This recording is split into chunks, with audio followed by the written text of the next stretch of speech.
Hello there lads, this is just a quick video about the King George VI 2025, which will be ran possibly for the very last time at Kempton Park at 2:30 this Friday, the 26th of December 2025. Okay racing fans, let's get down to some serious business here. I'm going to tell you how this classic has been planned out as I record this video on Christmas Eve 2025. There are three joint favourites, which is very strange. First we have the 6-year-old Bay Gelding Django Bay at 11-4. Co-joint favourite of 3. Trained by Nicky Henderson and ridden by Nico de Boinville, which experts say Django Bay will not stay the 3 mile. Then we have the original favourite, Gaelic Warrior, trained by the great Willie Mullins and ridden by Paul Townend, who is guaranteed to stay the 3 miles. Gaelic Warrior is a 7-year-old Bay Gelding. Then we have the 8-year-old Bay Gelding, Factophile, also trained by Willie Mullins and ridden by Mark Welch. Now the experts reckon that Factophile will not stay out the trip. He will not stay 3 miles. But listen lads, this is where it gets very, very interesting. Factophile is owned by the mighty J.P. McManus. Now we all know the mighty J.P., a 74-year-old billionaire with an estimated net worth of €2.5 billion. Now this man, JP, has waited 47 years to get the winner of the King George. He owns Factophile, and the King George is the only Grade 1 chase that JP hasn't got on his CV. Now that's interesting.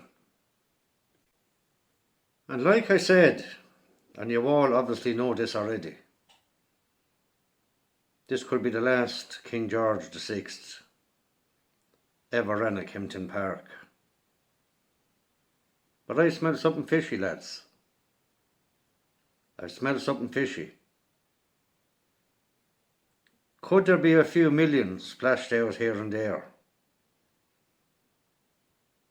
to let Factophile win the King George this year? This is just my opinion now. I'm a good old horsey man myself, as I worked for Aidan O'Brien years ago in Coolmore and Ballydoyle.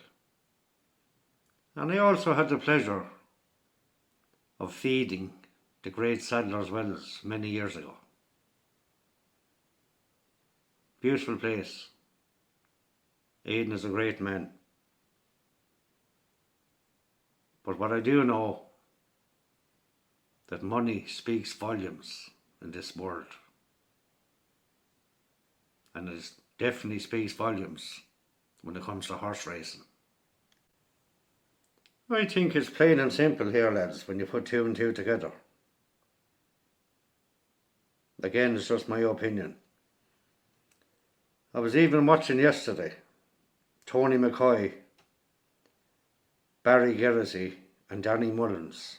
Danny Mullins, the brilliant Danny Mullins, has even switched to Factophile lately. to win the King George. There's something fishy going on. And the three of those boys know everything about Willie Mullins. Now, I may be wrong. It mightn't be a setup for Factofoil to win the King George, but there's something strange about it. And don't forget, lads, you heard it here first from the horse's mouth. On Christmas Eve 2025, 2 days before the King George. So we'll just put it this way. We'll all know at 2:40 on Friday when the race is finished. And we'll see who was right or wrong. I don't know, I just think it's fixed. My heart is with Gaelic Warrior. I would absolutely love to see Django Bay win because of the background story. And I also feel the jukebox man is not out of it either. But all the great experts on YouTube reckon he hasn't a chance. It's between the top three. But I just think there's something going on. And it's going to be set up for Factofoil to win the 2025 King George VI. Prove me wrong.